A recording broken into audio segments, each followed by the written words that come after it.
আজকে খুবই সুন্দর একটা দৃশ্য আপনাদেরকে দেখাতে চলেছি। কি দৃশ্য? হ্যালো এভরিওয়ান, আসসালামু আলাইকুম, কেমন আছেন?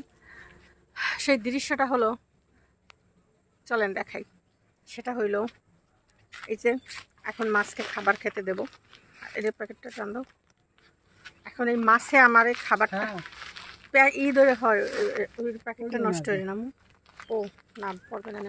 এই যে প্যাকেট খাবার, অবশেষে আমি আমার মাছের খাবার আনতে পারছি। যাই হোক, আল্লাহ আগের তো তুমি না আম্মু এদের এরকম টাইমে ধরো।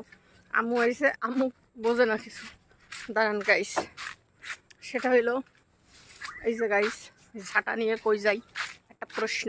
এখানে এখানে ঝাঁটা দিয়ে ঝাড়ু দিতে হবে। করবী ফুল আমার খুবই পছন্দের একটা ফুল। করবী আর একটা ফুল আছে হলুদ ফুল, দেখছেন কি সুন্দর, অনেক ফুল ফুটেছে না বলেন? অনেক ফুল ফুটেছে।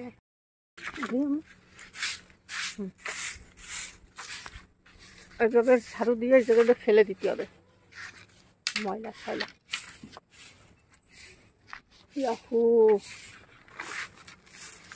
এবারে আমি মাইরে আমার দিকেই চলে আসছে, আর আমার মা যে কাজটা করলো।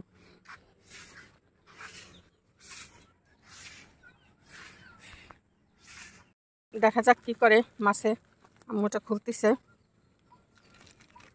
এখন। এটা মাছে খাইতে দিলে মাছ কি করবে, আনন্দে সে কি আত্মহারা হয়ে যাবে কিনা দেখা যাক। পারতিস না খুলতি। এই যে গাইস, এখন আমরা এটাকে খুলে ফেলেছি।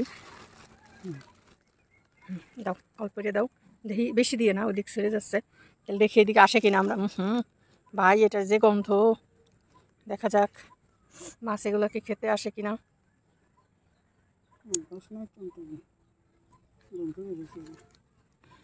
কত সময় মানে অপেক্ষা করার পরে আসবে জানি না।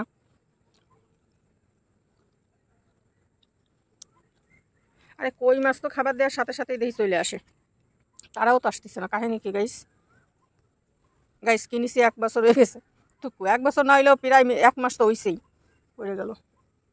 গাইস কোনো মাছের কোনো দেখা সাক্ষাৎ পাওয়া যাচ্ছে না। একটা ব্যাপার হয়েছে কি বলেন, একটা ব্যাপার হয়েছে যে না, আসছে না তো খেতে। যাই হোক, এই যে একটা গাছে প্রচুর প্রচুর ফুল ফুটিছে, ঠিক আছে।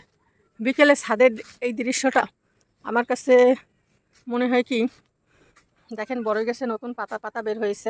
আর এই যে সবেদা গাছে দেখেন আল্লাহর রস্তে কি পরিমাণ সবেদা ধরছে। দিন শেষে সবেদাগুলো যদি খাইতে না পারি ভাল লাগে। বেগুন গাছের এই হলো চেহারা। লাউ গাছের কথা আর বললেন না, লাউ গাছ চেরা বেড়া হয়ে গেছে। এই হলো বর্তমান অবস্থা বাগানের। হ্যাঁ, আর এই যে একটা জিনিস দেখাই, ও গাইস, এই দেখেন, দেখছেন? এই হচ্ছে আমাদের এই বছরের সম্পদ। ওই হলো 3টা আর এই হলো 2টা। তো অলরেডি একটা মানে নিচের দিকে একটু ইয়ে হয়ে গেছে, আর একটা অবশ্য আছে উপরের দিকে। এটাই আমাদের কাছে প্রথম আম, প্রথম প্রথম। এরপর আগে পরে আর হয় নাই। কি যে সুন্দর একটা মনোরম দৃশ্য বলে বুঝাইতে পারবো না। মানে বিকেলবেলা ছাদে এই মুহূর্তটা আমার সবচেয়ে প্রিয় মুহূর্ত। মানে বাতাস হচ্ছে, অন্যরকম একটা ফিল হইতাছে। কি জানি মাছে মনে হয় খিদে লাগেনি নাকি রোজা রোজা মনে করতেছে, তা কবে কিডা বুঝতেছি না। কি আর করবো, বইয়ে থাকা ছাড়া কোনো কাম নেই, অপেক্ষা করতেছি। কৃষ্ণচূড়া গাছ লাগিয়েছি, দেখেছেন গাইস? এই যে হচ্ছে আমার কৃষ্ণচূড়া গাছ।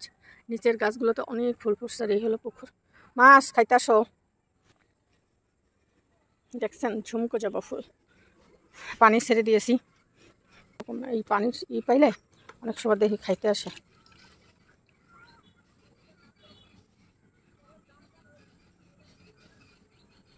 মাছ খাবার খাবে না, এটা কোনোভাবে মানিয়ে নেওয়া যায় বলেন? আসলে মাছে বলে, আম্মু কয় মাছে বলে রাগ করছে। রাগ করবে না, আজ 2টা মাছ কিনছি, বেচারাকে জীবনে খাইতে দিলাম না গাইস। এখন পানির শব্দ দিতেছি যাতে ওরা বোঝে যে আমি ওকে ডাকি। ওই দেখেন গাইস, একটা কিন্তু লাফালাফি ধাপা। আরে কই মাছ আছে না, হেরা খাওয়ার লেগে ভাগল হয়ে যায়। আর এরা এখনও টেরই পাচ্ছে না যে অগ আমরা খাওয়ান দিছি, কোনো কথা। এই যে গাইস দেখেন আমাকে সে তা খাইতে আসলো না, মানে বুঝলাম না, মানে ভাসমান খাবার আসবে না খাইতে, কালকে এটারে খেয়াল দিতে হবে যে মাছ আদৌ আছে কিনা। এখান থেকে এইভাবে ঢাকা অবস্থায় তো আর মাছ কোনোভাবে কিছুতে খাওয়া সম্ভব না, কি বলেন? তো যাই হোক, আমি এই যে ফুল টোকাই কুরুসে করে নিয়ে যাইতেছি। আর এই যে ওনারা এই যে কত সুন্দর ফুল ফুটিছে, অন্ধকার হয়ে গেছে, এখন নিচে যাওয়াই লাগবে, আর কোনো উপায় নেই। সবাই ভালো থাকেন, সুস্থ থাকেন, হাফেজ, টাটা, বাই বাই। সবাই দোয়া করেন আমার জন্য। আরে আমার মাছ কটা না জানি কিছু খাইয়ে ফেলাইছে, এত ডাইকে করে একলা খাইতে পারবে আল্লাহই জানে।